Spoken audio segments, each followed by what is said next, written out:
Hey everybody, it's your old pal, me, Josh, and I am here to bring you today's SYSK Selects episode called How Patents Work. It sounds like it will make your eyes bleed out of boredom, but do not get it wrong. It's actually one of our most interesting episodes ever, and it is seriously, sincerely, honestly, everything you could ever possibly want to know about patents. And I would guess that we've never said the word patent more than we do in this episode. So enjoy it. It's from November of 2014. Take a little time to learn about patents.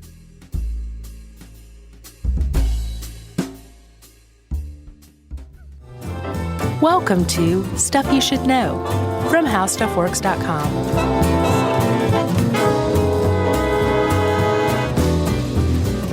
Hey, and welcome to the podcast. I'm Josh Clark. There's Charles W. Chuck Bryant. And this is Stuff You Should Know. There's Jerry, too, by the way. Hi, Jerry. Who's ready for January? Me. Yeah. 2015. You ready for a new year? I'm ready for this year to be done. Yeah. I think it's been kind of a cool year. No, it's been fun. I'm tired. I feel I'd be much more rested in 2015. It's October, you know.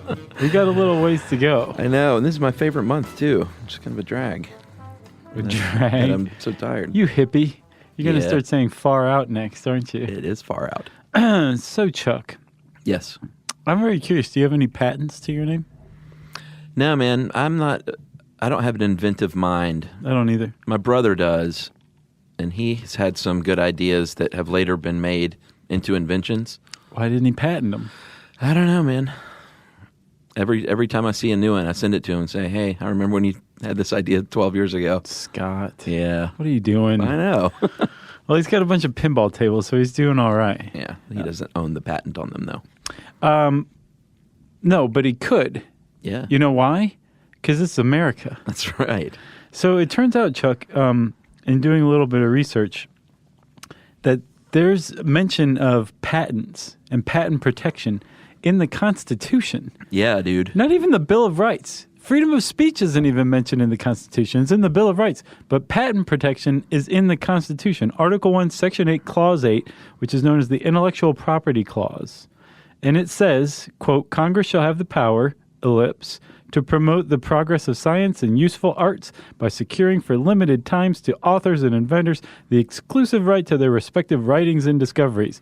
And since this is the late 18th century, a lot of that stuff was just like randomly capitalized. Yeah. Like a sixth grader wrote it or something. Right. And my apologies to all of you sixth grade listeners out there who know your capitalization. They're like, we love proper nouns. So it's in the Constitution, like, if you invent something that's new and novel and cool, we think you should have some sort of government-sanctioned monopoly over that, at least for a limited amount of time. You know why? Why? Because very early on, the United States said, we want to encourage inventiveness and forward thinking and entrepreneurship and great ideas. Yeah. They were on board pretty early, even though it's sort of a mess these days, which we'll talk about, I guess, in the end. Oh, yeah, we will. Yeah. But yeah, the whole purpose of a patent system, and apparently it's one of the hallmarks of the modern society, I guess, is to have a patent office. It says we value innovation, we value technological progress, artistic progress. Sure. And we're going to show a commitment to that by basically saying you have, again, I guess the best way to put it is a monopoly on your invention for a limited amount of time. And it harkens back, apparently the first patent was issued in 1449 in jolly old England by King Henry VI, who gave it to a guy who didn't even have a last name. Well, yeah, sure. Of Utenham is not a last name. That's where you're from. You know? But that served as Sound a like last I'm name. Josh of Toledo. I'm just saying this medieval. It's not the 16th century. No, it's not. No. So John of Utenham got a patent from King Henry VI for stained glass manufacturing. Yeah, back then patents in England it was a little bit different. It was more like, hey, we want to protect the crown and our country. And our good friends. And our good friends of the crown. And make sure that if they have an idea that we can go after anyone else in any other country, even if it's something like stained glass that's already clearly being done in places like Italy. Right. It was basically like, you now officially are the only person who can make stained glass. It was a bit of a sham. Yeah, they would give out patents not just on an item or an idea or an invention, but like a whole industry. So like somebody held the patent on the publishing industry for a while, and apparently it got out of hand because it was just royal prerogative left and right. And yeah, it didn't last that long though.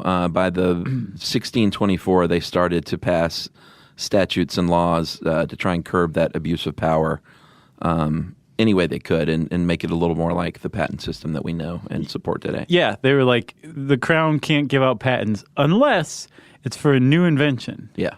So, yeah, that is very similar to what we have today. So right off the bat, America is like, new country, we're setting up a patent office. And the first person to get a patent in the United States was one Samuel Hopkins. Hopkins is the last name.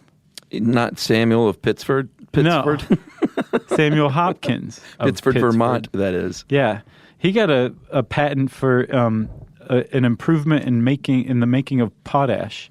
Is it potash or potash? I don't know. I said it 8 different ways in my head earlier. Mm-hmm. Well, one of those is right. Yes. And so he held the first patent, actually, and the person that reviewed his patent was a man named Thomas Jefferson. Yeah, he was big on innovation, as was Lincoln, and Lincoln is the only president to actually hold a patent. He got a boat stuck one time in a river and said, hey, that'd be neat if we could find a way to not get boats stuck. Right. So he devised a system to unstick boats when they were stuck on a sandbar or if the river was too shallow or something. Yeah, by inflating some buoys. Yeah. That would just basically let you float over. And they were like, President Lincoln, that's a great idea. Here's your patent, sir. Well, he was a congressman at the time, but yeah, he's the only president to hold a patent. And then Jefferson handled the application process for a while before passing it off to other cabinet members. And then eventually they're like, you know what, this is all out of hand. We need to establish our own patent office. And Right. they did so in 1802. Yeah, I think they grossly underestimated the number of patent applications they were going to receive. People got their invention on. Yeah, the first patent that Samuel Hopkins received, Jefferson examined. He signed it. He gave it to the Secretary of War, who signed it, who then passed it on to the Attorney General, who signed it, and then President George Washington signed it. So that wasn't a sustainable process. No. And then, Chuck, there's like tons of millions of patents. I think like 5.7 million patents. Tons of millions. Mm-hmm. Yeah. 5.7 is a ton. Yeah, that is. Anyway, there was this notable one that I think is kind of hilarious. Mark Twain, a beloved American humorist. By some, sure. He invented... Who doesn't like Mark Twain? Oh, man. There's a lot of Twain haters. Huh. Well, he invented the elastic bra strap. Oh, really? Yeah. I wonder why. He invented an improvement in adjustable and detachable straps for garments, which he suggested could be used for pantaloons or vests or other garments. Oh, sure. But basically, if you look at it, you're like, that's a bra strap. Yeah. I bet the old sock garter benefited from that idea. I would guess so. Huh. And Did he invent other things, I wonder? Yeah, he also held 2 other patents. One for... witty banter? A game. He invented a game to help players remember important historical dates. Okay. I don't think he ever saw a dime on that one, I'm sure. Yeah. And then a self-pasting scrapbook, which wouldn't become huge until the 90s. Yeah, I don't know 1990s. what self-pasting means. I don't know. It was already sticky. Yeah, like the photo albums. You peel back the plastic and that sheet underneath is sticky. Uses static electricity. No, it's actually sticky too, isn't it? No, I think it's static. Really? Is it sticky? I think it's sticky. I haven't looked at a photo album in a while. Well, we'll have to go to I don't know, the Hallmark store and check one out soon. Let's do it. Well, we were going anyway, so. So I know the new Christmas ornaments are out. So Chuck, let's talk patents, man. Yeah. I had this idea because I'm a big fan of Shark Tank, the TV show. Uh-huh. And there's a lot of patent talk. And I was watching it the other day, and they says, well, we have the utility patent, but not the design patent. And I was like, I got to look this stuff up, see what all that means. And, well, we'll get to that in a second. But let's start out And we'll probably do shows on maybe copyright and trademark at some point. Maybe they're worth mentioning here, though. Yeah, copyright. Those are all forms of protecting your intellectual property. Yeah, and copyright is the easiest and most broad and wide-reaching and longest-lasting form. Right. Because you can just write something and it's yours. Yeah, automatically in the United States at least. Yeah, and it lasts for your lifetime plus 70 years. Not bad. No. And literally, once you, like, Chuck, if you write a short little story, you can, right when you finish, you can write C, put a circle around it, Yeah. Chuck Bryant, 2014, and you have your official copyright. That's right. Like, that's it. Legally, you're done. Just That's right. because you created a work of authorship. Yep. And that's pretty great. If you're a company and you've done have a copyright as a company, it lasts up to 120 years. So Depending on whether they publish it or not. right. Yes. But that's eventually it does run out, and then it can be shared, and other people can make money off of it. Like, for example, old H.P. Lovecraft stories. Like, Right. you or I could take a bunch of Lovecraft stories, And say we wrote them. type them, put them together, and publish them, and Yeah. sell those books. Really? Yes. Like a collection? That you don't have to get any kind of permission for that? Nope. It's in the public domain at that point. It Well- belongs to the world. That's right. Well, we read every Halloween. We have to read something from the public domain. I know, because it's really expensive to do otherwise. It is.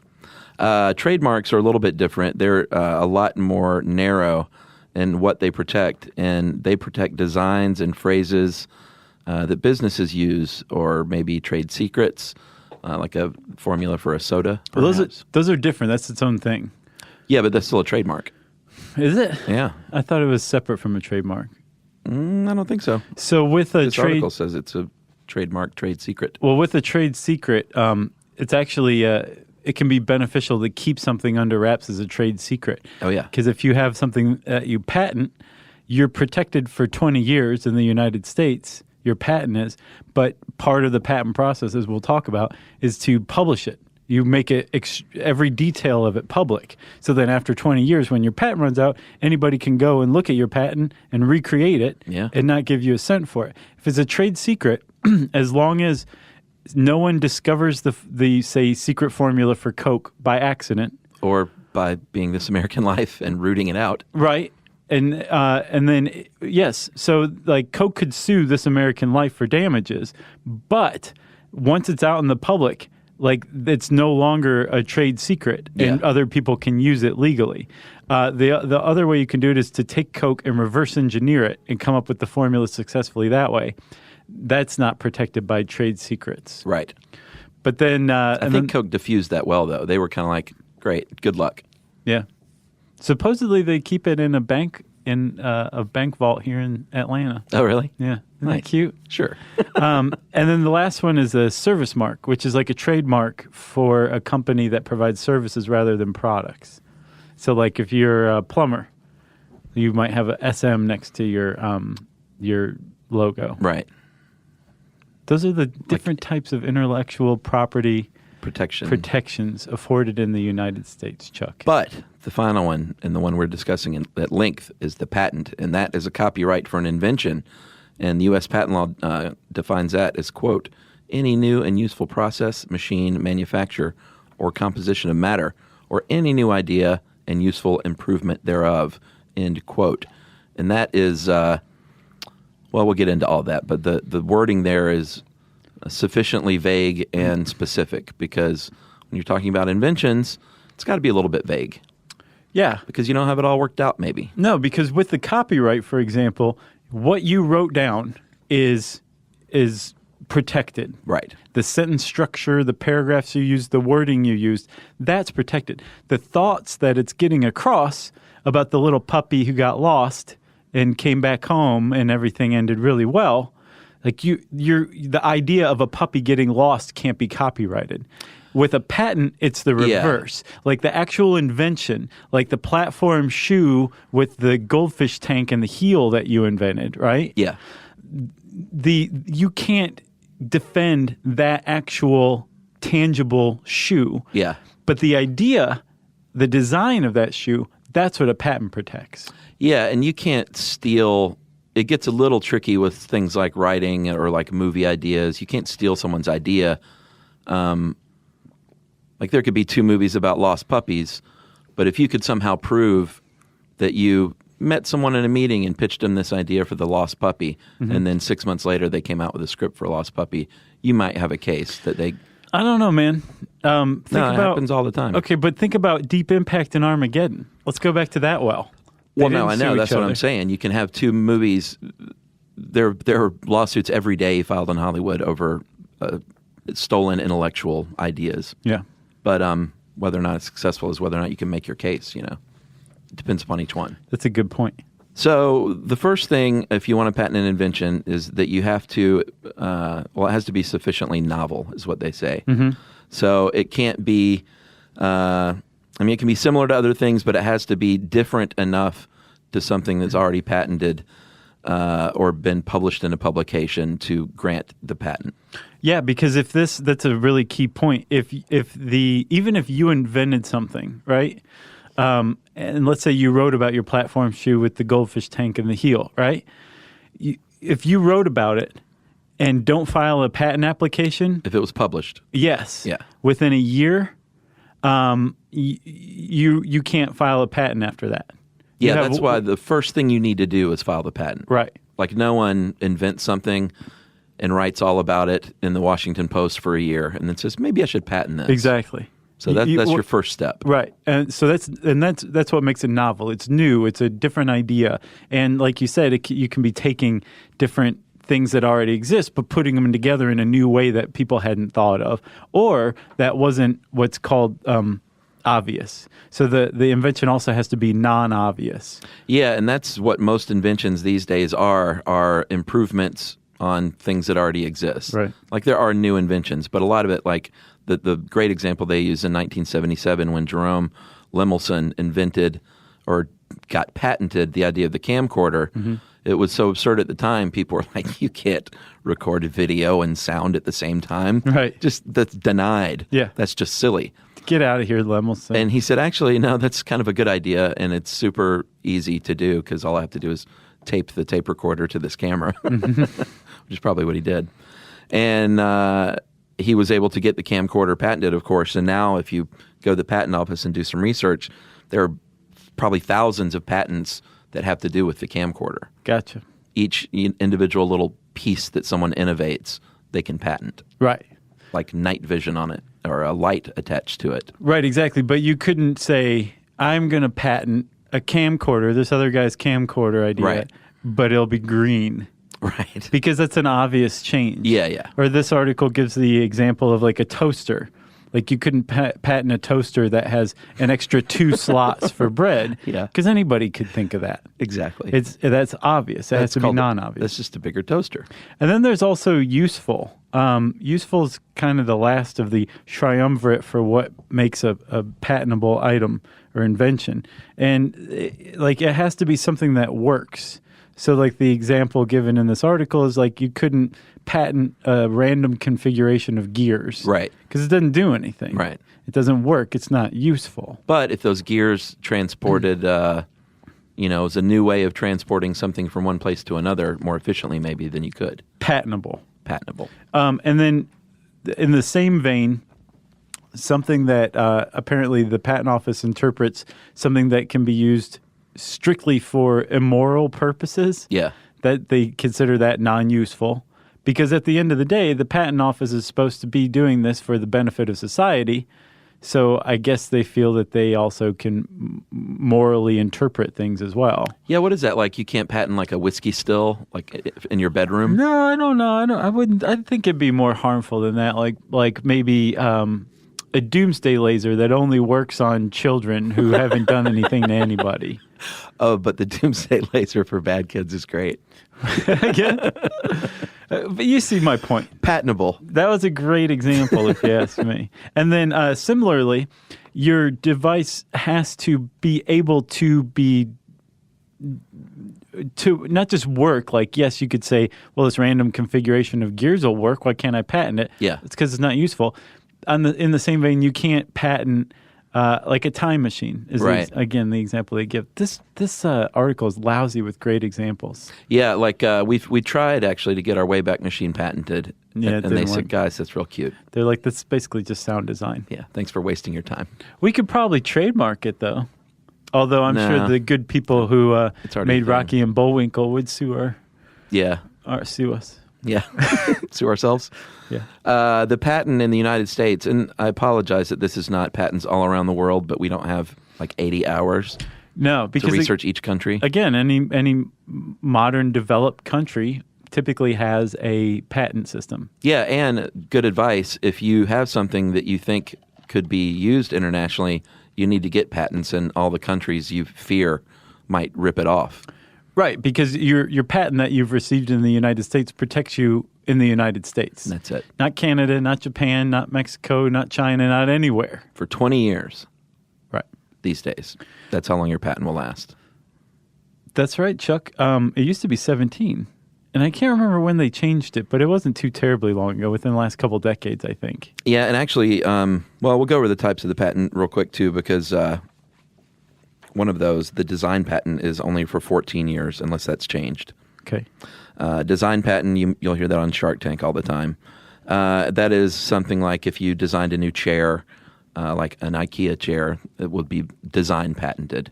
You can't go and rip off that chair.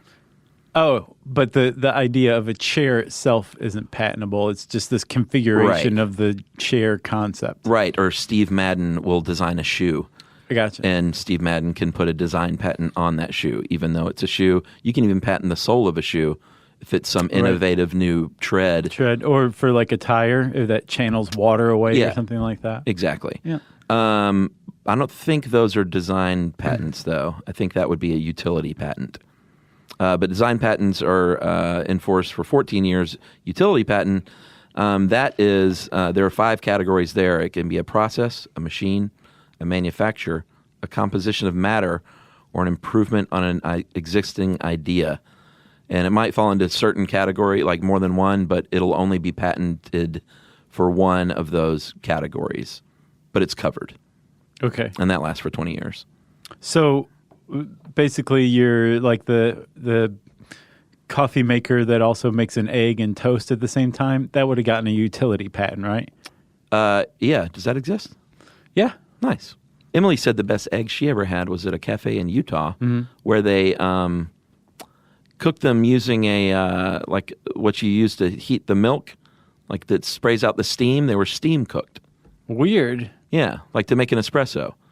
They would put the raw egg like as if you would make an espresso and cook the eggs with that steam. I've never heard of that. I never heard that either. And then there's the super weird plant patent.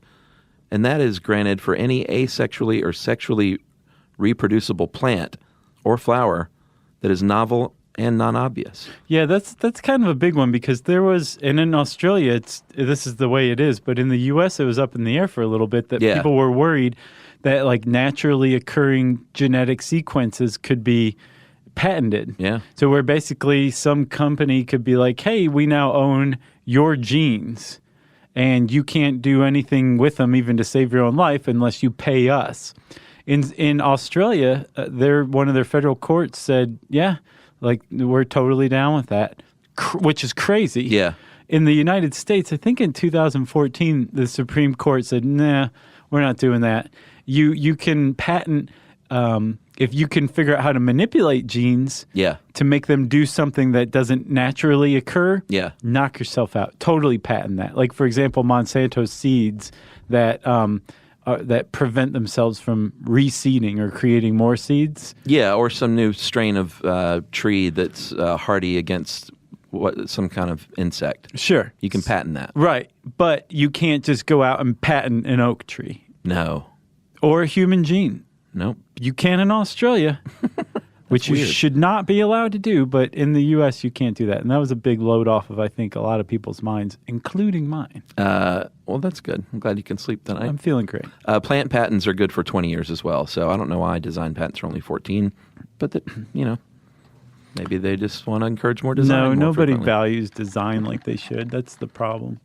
As far as we mentioned Jerome Lemelson, and as far as inventors go, he ranks second to Thomas Edison in number of patents in U.S. history. Not necessarily number of inventions, though, a lot of people would point out. Yeah, he's a pretty controversial guy. Some people see him as a philanthropic genius. Oh, I'm talking about Edison. Oh, no, I was talking about Lemelson. Yeah, he is. He's controversial himself, too. Yeah, because he has accused a lot of people of creating what's called submarine patents, which are, it's basically a patent that you sit on knowing that there's something just like that being developed, and you don't let anyone know, and you just hope it doesn't get their attention. And then later on, when it's huge, you come out and say, hey, you owe me a ton of money because I have this 17-year-old patent. Yeah, now this Lemelson is basically what you're talking about is a form of patent trolling. That's right. And that's he does definitely stand accused of that, or we should say his foundation stands accused of that. But Samuel Lemelson was incontrovertibly a genius inventor who definitely did come up with a lot of really great ideas. That we all use. Right. Yeah. Things like the camcorder, things like barcode scanning. The Walkman. Like basically the modern world, a lot of it came out of Lemelson's head, Jerry Lemelson's head, right?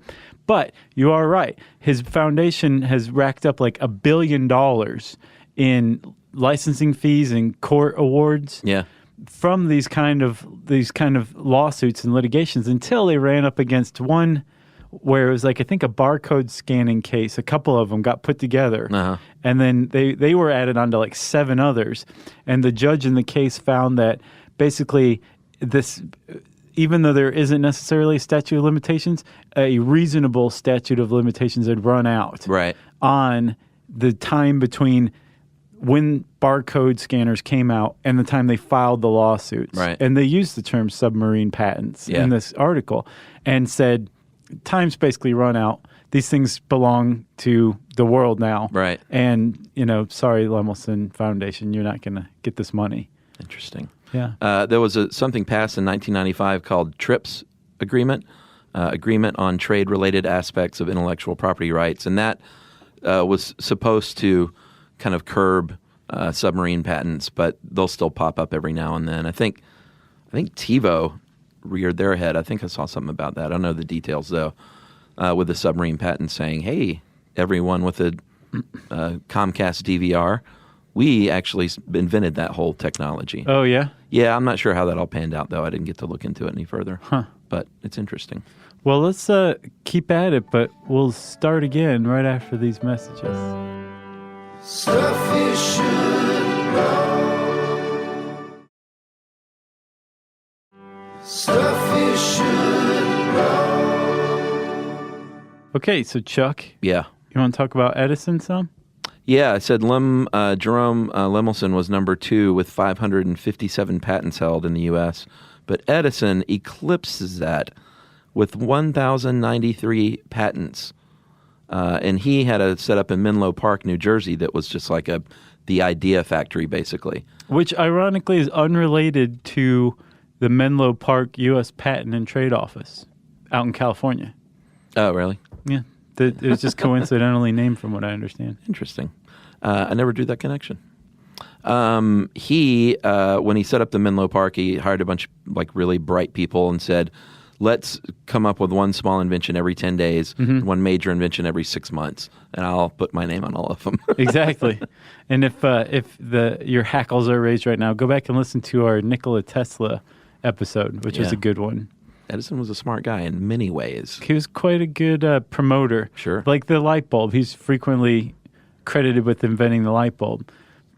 A lot of purists will point out, like, no, he didn't really invent the light bulb. He took a lot of other innovations that were incandescent light related, and he figured out how to put them together into what we understand now as the light bulb. Well, yeah, but that's an invention. Yeah, it is. According to the patent office. He went and got the patent, and now everybody says Edison invented the light bulb. Because, and I like that too, because that's the kind of the whole point of patents is this stuff is available to the public to look up. And that was one of the original reasons they made it public, is so people could look up other people's ideas and build upon that. Right. You know? That's one mark in favor of patent offices and the patent system in general, is that it's a way to disseminate scientific information. Yeah, and encourage growth and inventiveness. Right, and the way it does that is by offering an incentive for inventors to invent, because that can be a very long, arduous, heartbreaking experience inventing. And if you're going to do that and go to all the work of research and development, and then right when you come up with it, somebody can just come along and mass produce it. Yeah. Then you're not going to have any incentive to invent anything. You're just going to go off and work on a road crew or something instead, because it's probably a lot more satisfying at the end of the day. Yeah, and you can't just go to the government and say, hey, you need to look into this guy. They stole my idea that I have patented. The government will be like, I don't care. Well, they may care. That's a little callous. Yeah. But they say, that's not our job. You can go and take someone to court if you want to challenge this. But there's no government agency that patrols the patents infringements. No, it's up to the patent holder to monitor and police their own patents. Which they are big on. So let's talk about the courts a little bit. 20 years ago, if you had held a patent and you took someone to court for infringement, the courts typically sided with the infringer. There was either a thought that you are stifling innovation if you're just kind of suing people over patent infringement, you know? Or else they just didn't view patents like they do today. Nowadays, it's gone to the other extreme, where the courts rule in favor of the patent holder so frequently that a cottage industry of what are known as patent trolls sprang up. Right. Where you have groups of people or companies or individuals who just go around either applying for patents that are really abstract and really shouldn't have been approved. Yeah, very vaguely written. Right. And they're typically software related too, because I think there's a sentiment that the U.S. Patent Office it doesn't fully grasp software and the internet and IT and that kind of stuff. Yeah. So you either go and file for and get a patent on something really overly broad and vague. Yeah. Or you buy a bunch of other people's patents and you just start for the whole purpose of going to people and saying, you're infringing on these patents that I now own. Yeah. Give me some money or I'm going to take you to court. It's a business unto itself. It is. The problem is because the courts move so far in favor of patent holders that people would settle out of court to avoid litigation. And so as a result, this whole cottage industry came up. And then recently there's been some steps taken to kind of reform that a little bit. There was something called the Innovation Act. Oh, yeah? The Innovation Act passed the House, was sent to the Senate. It was in the Senate Judiciary Committee. And then Senator Patrick Leahy killed it. Mm-hmm. And the tech community, who's really big into patent reform, accused him of being in the pocket of the pharmaceutical companies. That would never happen in this country. Who are really big into preserving the status quo. Right. And if you really look at what's going on with patent reform today in this argument, Chuck, you've got the pharmaceutical companies versus the tech industry. Yeah.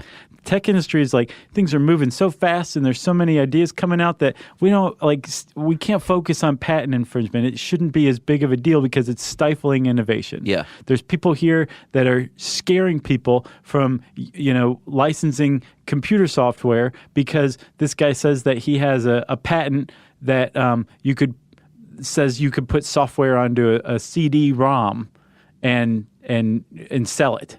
Right. That's the kind of patent troll thing. On the other side, the pharmaceutical companies say, hey, man, we make tons of money licensing our patents.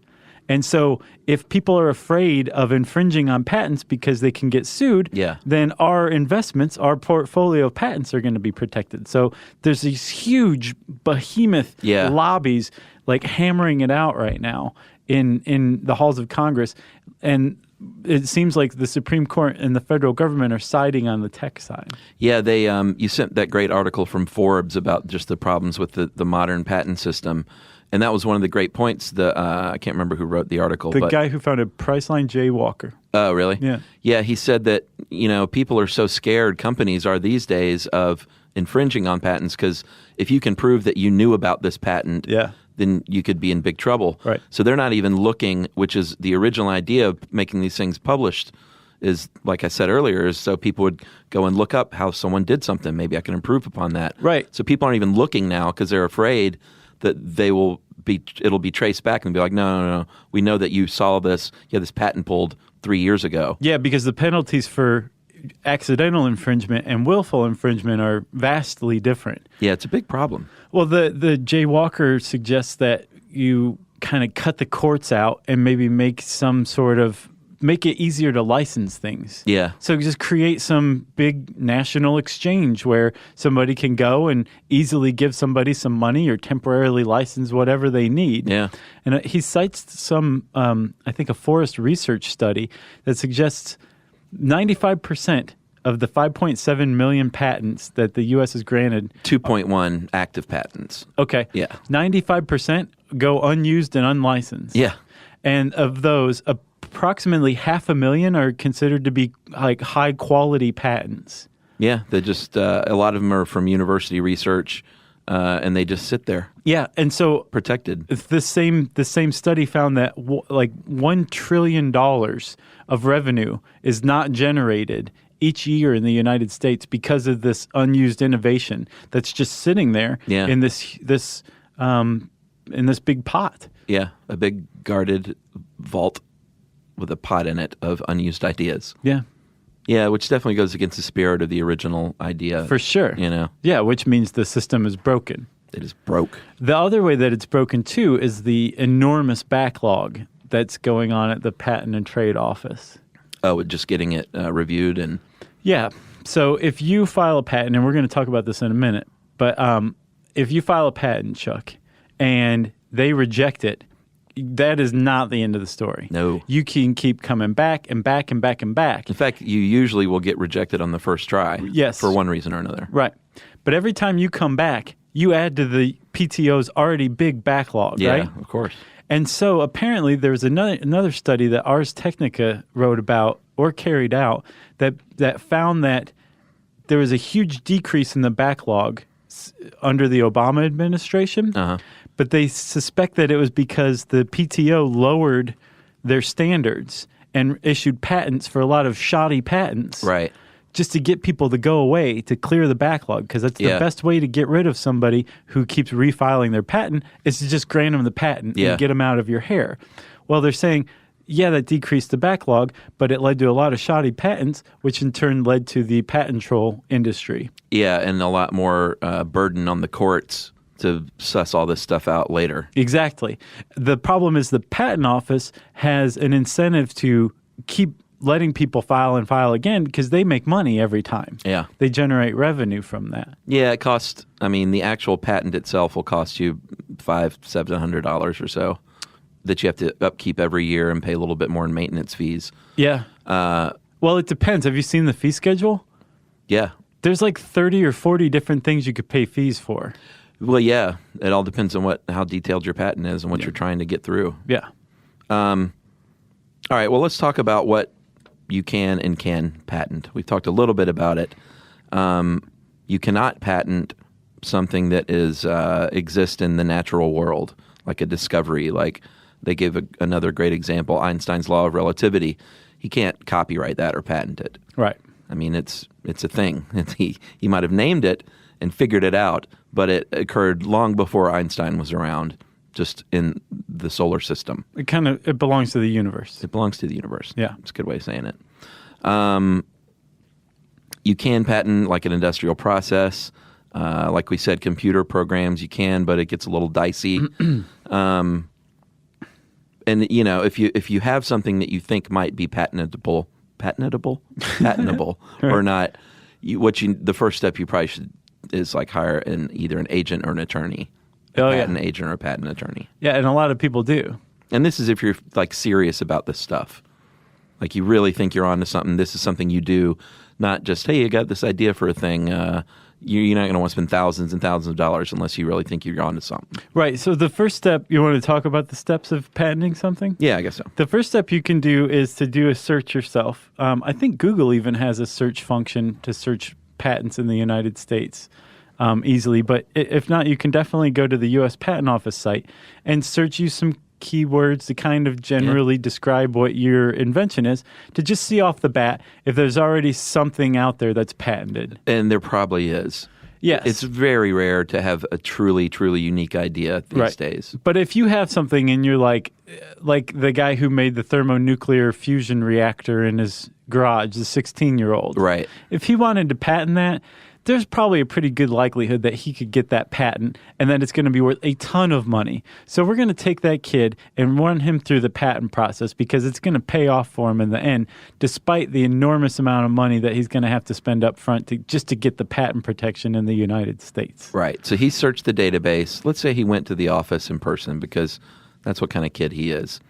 And he looked through the files and he found, you know what, I think I'm onto something. I don't see anything else in here that's super like it. I feel like it's novel and it's innovative and it's non-obvious. And so, but there's a lot of money on the line here. So I'm going to hire a patent lawyer who, patent agents aren't attorneys. They function similarly, but an attorney obviously has a little more power under their belts.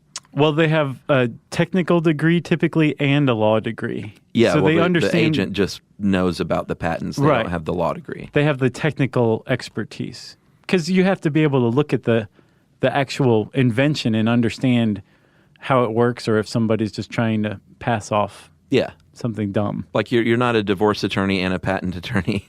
Right. You might be, but probably not. Sure. There's probably one out there. So a patent lawyer will review everything and say, yeah, I think you are onto something here with your garage nuclear fusion reactor, kid. You're a heck of an inventor, and I think we can take this right through the roof. So who's this guy? He's, The kid stays in the picture, dude? He's Lionel Hutz. What's the guy? The producer, the legendary producer? Robert Evans. That's who this attorney is? Yeah. Okay. We're getting this nailed, man. We are. Like, we're really filling it out with great detail. Although Robert Evans may say, there is a patent here. Don't waste your time. Yeah. It's up to you, but it's really similar in these ways. Or maybe, hey, this thing is super similar, but this actual process within your patent that you're applying for is super unique. So maybe you should just focus on that. Right, and then you can license it to the person who's already got the patent ahead of you. Yeah. And then that's the point where the kid says, all right, I want to move forward on this smaller part or the original patent, and I want to fill out my application like anything else. That's the first step, is you have to fill out that application and send it in. Yes, with some money. Depending on who you have to pay that up front, right? It's for the application fee, yeah. Yeah. And then at that moment, once you file your application fee, your patent starts. So that 20-year protection, that doesn't kick in when your patent is granted. Like, it kicks in from the date you filed your application. So you can go out and put patent pending on your thermonuclear fusion reactor and start selling it to people. That's right. In your application, you kind of have to spell it all out for them. You can't just throw your idea in there and say, you guys do the research and see if there's anything else out there. Right. You have to list any kind of potential roadblocks and prior art that may be similar for them to review. Yep. You have to briefly summarize your invention. You have to give a description of what they call the preferred embodiment, which means how are you going to use this thing, basically. Yeah, or what shape is it supposed to take? How do the components fit in together? Right. And then your claims, which this is the most important part, and this is what you're actually going to be arguing about in court if you have to go that route, is your claim. And that is the actual legal description of your invention. Right. And if your claim is very well written, if you spring for a great lawyer, Robert Evans, this claim is going to be very well written, very concise, very descriptive. And so... But also sufficiently vague. Sure.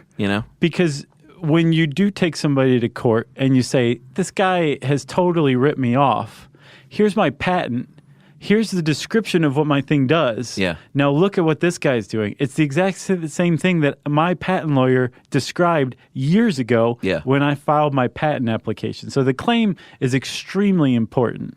I mean, it's basically, it's as important as getting the patent itself. Yeah, totally. How much you're going to pay that attorney all depends, of course, on how many hours they spend, but they put in this article between $5,000 and $20,000. Yeah, I saw more than that.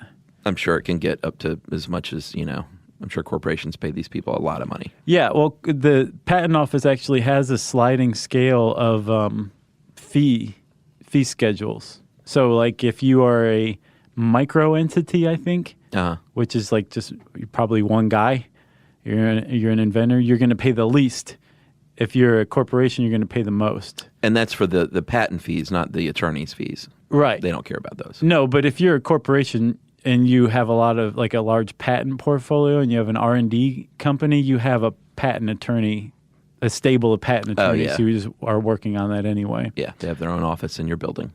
But I saw in a 2005 article, I saw a study had found that for a small size business, so probably the middle slot of the schedule fee, it would cost about $310,000 to get and maintain patents in 10 industrialized countries. Wow.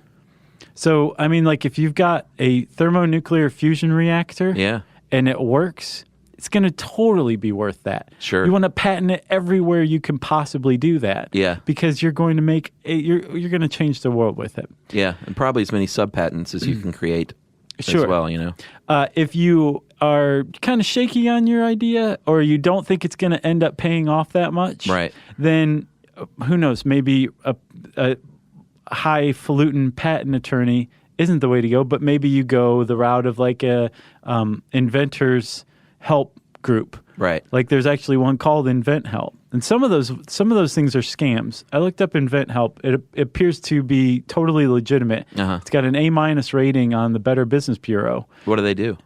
Have you ever watched like daytime television? They're like, inventors, do you want to help get your invention to market? Yeah, sure. They do every step of the way. Like you submit your invention. I think they help you get it patented. Gotcha. They help you market it. They may set up a website to sell it. What, do they take a piece of it or something? On TV. Yes, they get a piece of the revenue down the line. Yeah. Or they may also require fees along the way. Right. But some of them are kind of scammy. Apparently, Invent Help is not. And then another good resource for you if you are an inventor of limited means would probably be to go to the Lemelson Foundation. That was established by that inventor, Jerome Lemelson, who spent most of his career suing companies that were using his patented stuff. I think it's called LemelsonFoundation.org. They have a bunch of programs to help inventors, especially young inventors. It's a good place to start, I would think. All right, we're going to finish up on how to finish up the patent process and a few more critiques right after this.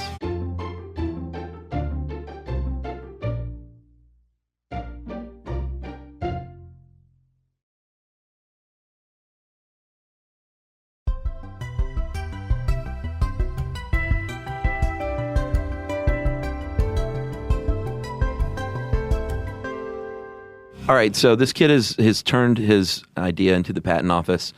Like we said earlier, it has a pretty good chance of getting rejected on the first pass. Yeah. And they will tell you exactly why. And then it's up to you whether or not you want to redo it or just bail on it altogether or, like I said, redo it and resubmit it and see how your luck runs. Right. And the reasons for rejection can be myriad, literally 30,000 different reasons. Yeah. So, it can be something from the patent office saying like, we think that this is way too close to another already patented invention. Yeah. We don't think it's necessarily an improvement. It's not useful. Yeah. These are the very high level reasons they can be rejected. If that happens, then you might want to go back to the drawing board. Right. More frequently, I think it's like we think the wording in your claim is a little too vague. Yeah. We don't quite understand the description. Can you make these changes to this paragraph? Your drawing is missing a label. Like the patent is supposed to be flawless. Yeah. Well written. Like if you hire a patent attorney, they're going to hire an artist to do the drawing that's submitted to the patent office. Yeah. So it's like really supposed to be professional and well done. And so like for any minute technical detail, they can reject it, but then they'll also explain why. And then you can just make the change and refile. Right. If it's something that's just kind of open to interpretation, if you have a patent attorney, your patent attorney can be like, let's negotiate this point. Right. And hopefully get the whole thing passed through eventually. I wonder if you have to go back to the back of the line, or if you have a new phone number you can call. I don't know. For Man, that's the key, isn't it? You get that secret phone number to the person who actually picks up the first time, and you can be like, please help me. Yeah. Yeah. And I think one thing we did mention, if you, it gets really dicey if you work for a company and you have an invention as an employee of that company. There have been countless hinky situations. I remember the one they made the movie about the guy who invented the delayed windshield wiper. Is that a documentary that's out on Netflix? There probably is, but I think what's his face? Oh, I know what had you're that talking movie about. Too. The guy from As Good as It Gets. Greg Kinnear. Greg Kinnear. Yeah. I didn't see the movie though, but I think that was a case of someone who works for worked for a company, or maybe he didn't work for a company. Maybe he just presented it to car companies and he thinks they ripped him off. But if you work for a company, you might get the patent, but the company might still own the product or the process that you invented, Yes. because you did it as their employee under their purview. But you might still get a personal patent for it, but maybe you might not benefit like you would as a private person. No. And basically, if you're an inventor, good luck getting a contract with a corporation in the United States where you don't automatically sign over every bit of your invention to that company. Sure. Or if you create anything creative, you would probably have a work for hire contract where all of your work that you write or draw or design or compose automatically belongs to the company. Yeah. So the ironic thing is like you are technically the creator of that work or that invention. Yeah. But if you go and republish it, like on your own personal website, you're infringing on this Your own copyright, invention. right? That your company owns, and your company can sue you to get you to stop or to do whatever. Yeah. And that's a big critique of the patent system too, is that there's not a lot that the Patent and Trade Office can do about it, but just the way the system works right now, corporations have all of the power as far as patents go. Yeah, it's such a tough thing. I mean, you hear there are just countless stories from history of so-and-so invented this thing that we all use, but they never made a penny off of it because they did it for IBM. Or like the guys who invented Superman. They were paid like $150 or $300 by DC and basically told thanks a lot. Yeah. And over the years, as DC made tens and tens and hundreds of millions of dollars off of Superman, these guys were like this isn't right. Yeah. And finally, after there was enough outcry, they were granted like some back revenue. They got a cape. Do you remember our Christmas extravaganza from last year? Uh-huh. The guy who composed Rudolph the Red-Nosed Reindeer. Oh, yeah, that's worked right. for Montgomery Ward and that's hit right. on hard times. Uh-huh. And the president of Montgomery Ward granted him the copyright to Rudolph the Red-Nosed Reindeer. That doesn't happen. Yeah, and that's a copyright, not a patent or an invention. I see both sides a little bit, I always think that corporations are the ones taking advantage. But if you work for IBM and they have given you the resources and paid you money to do this, then that's, quit your job and go invent something on your own then. Sure. Yeah. So I kind of see both sides. Yeah. But generally, I think corporations probably sticking it to the man. So speaking of corporations sticking it to the man or humanity in general, is the pharmaceutical industry again. So I said that they're very happy with the status quo. And one of the great criticisms of the patent system now as it is you can get a patent, you can buy a patent and just sit on it. You can buy a patent, say from a competitor or from somebody who may be a competitor down the road. Right. And prevent them from making it. Even if this thing benefits humanity, even if it literally saves people's lives, you can sit on a patent. And apparently drug companies have been known to do that. There was one famous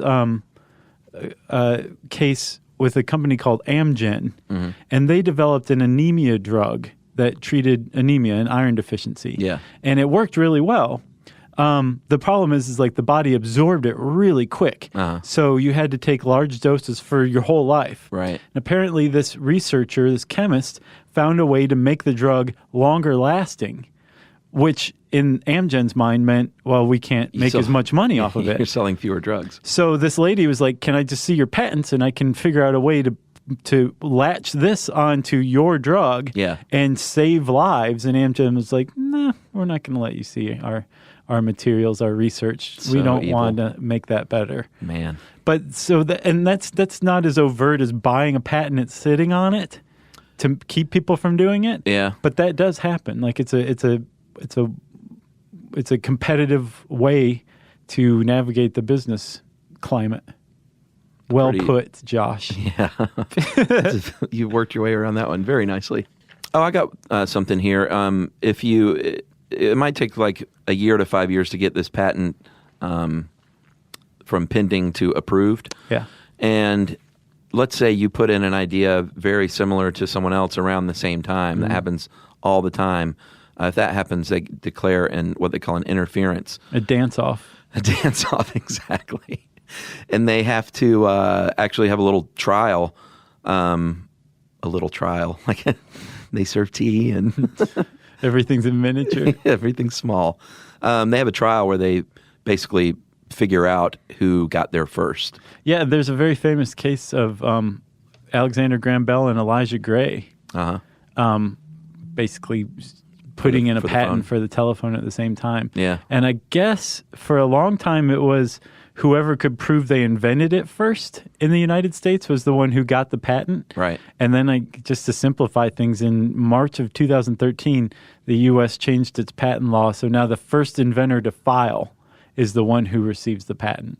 Right. So even if it's by a minute, whoever got it there first is the one who gets the patent. That's why filing that patent right away is your best defense, I guess. Like go now. Stop, press pause, and go do it right now. Seriously, if you have an invention.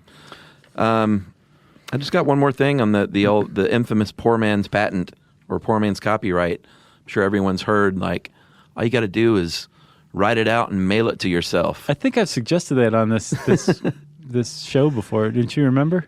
I don't remember that, but that is just an old wives' tale. That's not going to hold up in court. It's basically worthless. But I don't understand why. If right when you create the work, it automatically is copyrighted. Why would that, dating it, not make it, not just substantiate it even more?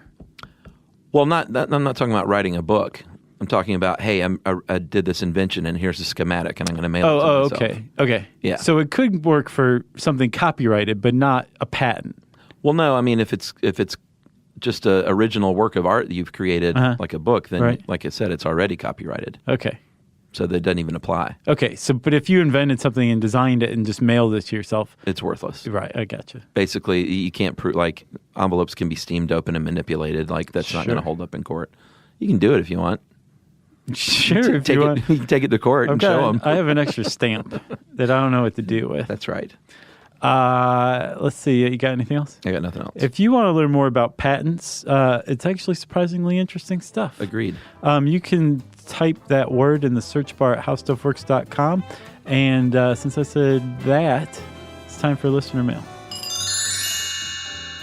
I'm going to call this Thanks for the Panic Attack episode. Oh, I'm glad they said episode. We got a lot of great feedback. I think this touched a lot of people because they're way more common than you think. Hey guys, love the episode on panic attacks. I had them in college, brought on by normal college stress, plus the loss of a beloved uncle. I would often wake up in the night, standing in the hall of my dorm, feeling like I could not breathe. Sometimes I would be awake enough to think I'm dying. I just need to get to the hallway so someone will find me or my body. Sometimes I would just wake up screaming. What helped, and the reason I'm writing, was some wonderful therapy offered through my university's health services, along with some antidepressants and the support of my family and friends. I learned coping mechanisms to get me through my anxiety, how to express my stress, so I wasn't bottling it all up inside, and the importance of taking time to rest my mind and body. With all the help, I was able to leave therapy after a few semesters, was able to recognize that I needed it again later in graduate school after the birth in my second year of my much-loved but very unplanned child. I urge all college students, graduate and undergrad, to really take advantage of their mental health services that are offered to them. For me as a student at my university, each session was only $10. Man, remember that in college? All that stuff was so cheap. Like the doctor, you could go see a shrink for like $5. Mm-hmm. I remember I got acupuncture for like $3 a session. Really? They had that at UGA? No, I did that in LA through a university, though. No, my roommate did. There's just some dude. Exactly. He was good with a needle. And it could also be charged to my Bursar account, which I don't even know what that is. Bursar? Yeah, I didn't have one of those. I remember that from college, but I don't remember what it was. I think the word looks familiar. Yeah. The health building was on campus, so sessions fit right into my schedule, and I can't stress enough how beneficial it was for me. Without therapy, I would no doubt have not made it through college and graduate school. There's no shame in therapy or medication to help you through tough times. Turns out pretty much everyone goes through it to some extent, and no one is weak for getting help. Admitting you need help is what makes you a stronger person, in my opinion. Nice. And Rosalie Maltby, researcher at University of Oklahoma Department of Biology. I couldn't agree more. Well, thanks a lot. Is it Rosa Lee or No, Rosalie? Rosalie. Thanks a lot, Rosalie. We appreciate you writing in, spreading that message, because it's a good one. Very pretty name as well. If you have a patent, we want to hear from you. Tell us what your patent is. So we'll steal it. Oh, no. We can't. It's patented, man. How about if you've got a great idea that you haven't yet patented, send that to us. Whatever you want to do. You can tweet to us at SYSK Podcast. You can join us on Facebook.com/StuffYouShouldKnow. You can send us an email to StuffPodcast@HowStuffWorks.com. And as always, join us at our home on the web, StuffYouShouldKnow.com.